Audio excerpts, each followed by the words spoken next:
Hey everybody, it's Melanie coming to you from my fire special secret spot here in the Outer Banks, North Carolina. This is where I come to clear my head and take a breath from life. But I'm going to turn it around here. Look at that, that's nice. So we're going to have ourselves a fireside chat. This video I titled, "You Can Run, But You Cannot Hide." And so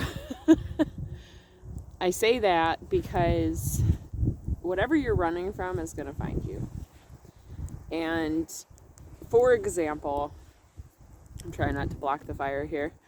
I took my kids out of public school. We decided that it was better that, trying to block the wind too. It was better that I teach them at home and we teach them as a family instead of them going to public education where they were going to get certain indoctrination. I didn't want my kids getting into the stuff that other kids were getting into on the internet. I didn't want my kids to be shamed for not having technology. I didn't want that for my kids. And so we pulled them out. Some of the programming is really strange these days. And my daughter, I'm not going to say which one because that'll give it away. But my daughter has been really deep friends with somebody for a long time, and they write letters to each other and they talk to each other and correspond, and she values that friendship a lot because of who we are and the way we are. We tend to kind of not have as many friends and enjoy as much community activities as other folks because I've always got to bring my own food. I don't always want to cook to go out and do stuff and engage with people and it's complicated. And so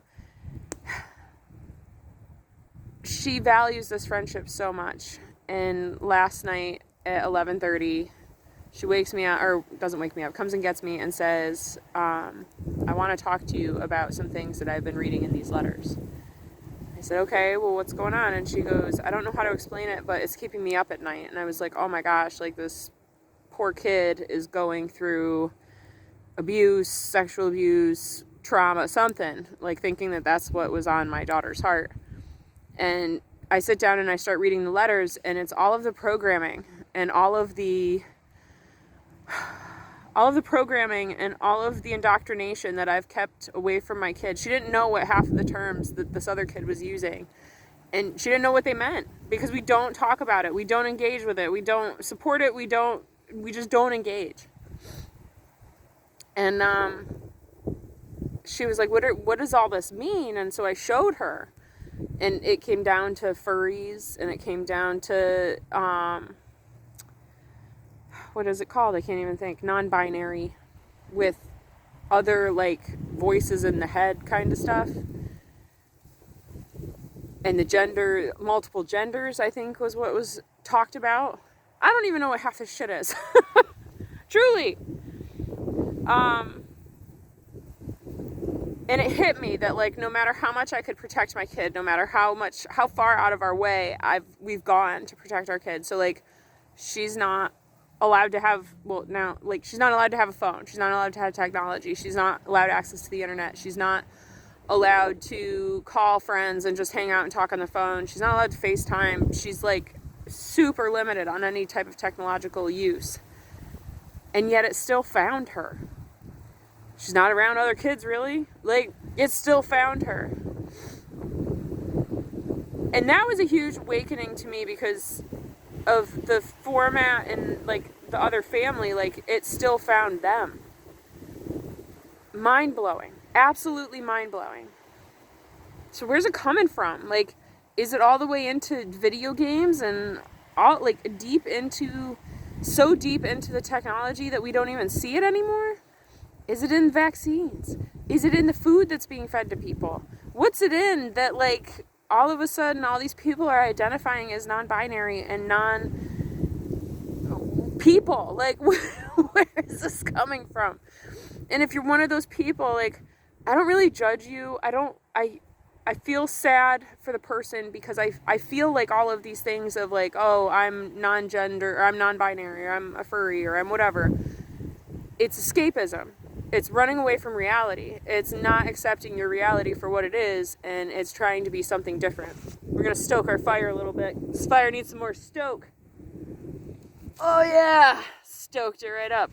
Melanie, where do you get your wood for your fires out here? Well, there's handy dandy trees around, and there's a whole lot of like pine trees, which is a great wood to burn.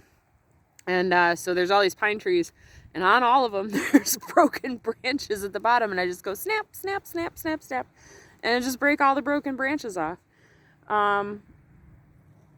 There's still a million pine trees. I've tapped like a couple pine trees. I usually pick up random wood pieces as I'm walking. Like, it's pretty easy to find firewood, and then you start out with like a kindling, something like free pine needles, right? Throw those bad boys on the fire.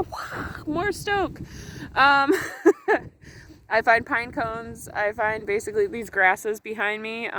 These very fuzzy grasses. They make great kindling. Look at that beautiful sky, guys. Like, it's freaking amazing. I can't tell you how much I have gratitude for the place that I live, and gratitude for all of the journeys and places that I've been to help me appreciate where I am today. Truly, like inner city Durham. So glad to be here. So yeah, back to escapism. When we choose not to live in this reality to the full extent. So God put me into this human body. God gave me the opportunity to raise children, and I didn't know I was doing it in the process. It was a subconscious thing. Now that I'm here in this body, I mean, 3 years ago, I didn't want to be. 3 years ago, I wanted to be an Apache warrior somewhere living in the 1800s and, like, spearing settlers and shit. Like, I really was angry about who I was and where I was and how I got here. And now, I've chosen to truly embrace who I am. And this whole transformation that's happened over the year 2023 did not see this coming, like any year. You try to predict, you try to, like, have an idea of what's going to happen, and you make plans, and then God's like, screw you and your plans, I got plans for you. I truly believe God has a sense of humor. I hope so. I said that during during a synchronistic time there, but we're meant to live here. We're meant to be here. We're meant to be in the bodies that we are here in. I believe we chose to be here as souls, individual souls, living an individual soul journey. And it gets so much easier once we accept it for what it is. There's a few sparks blowing, but yeah, I might put it out soon. It's definitely a bit windy, and it's shifted since I've been here. So it's like shifting from the south, I think, now. I don't know, but it's super blowing around, so it's been a little bit of a distracting video, but my life has just been interesting. I've yet to share all of the things that have happened, and there's reasons for that. However, I'm grateful for the journey, and I'm grateful that I am a stay-at-home mom. And that was, back to that. That was the biggest thing I've learned from 2023, was that nobody could replace my job in the home. No, like, I could pay a ton of money, but then I'm working for free anyways. So I might as well work for free and pretty much, like, enjoy it. I realized that I can't do it all if I'm going to be a mother. I can't be everywhere and do everything trying to run a business and being a mother to 3 kids and having an absent father in the picture because he's working a full-time job to support our lives. So I'm accepting that identity. And I guess the last wrap up to this whole conversation is, what did I tell Lily? Oh, well, we're moving forward. Don't care. What did I tell Lily? I told her it's okay. She said it makes her feel uncomfortable when she talks like that. I said, that's okay too. Your feelings are valid. It feels weird that somebody wants to be another animal and then, like, wants you to call them certain things when you've known them as somebody different for a really long time. That's understandable. Good, put some more stoke.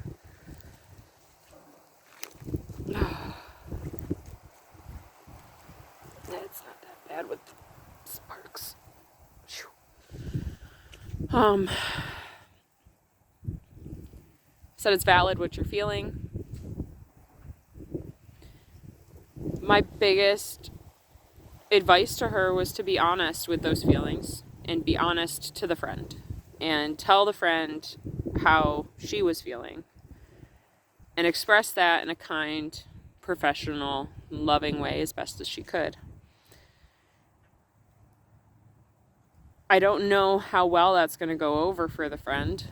I don't know how well that's going to go over for Lily. And it may or may not break their friendship. I don't know. What I do know is that there's a lot of people out here having to be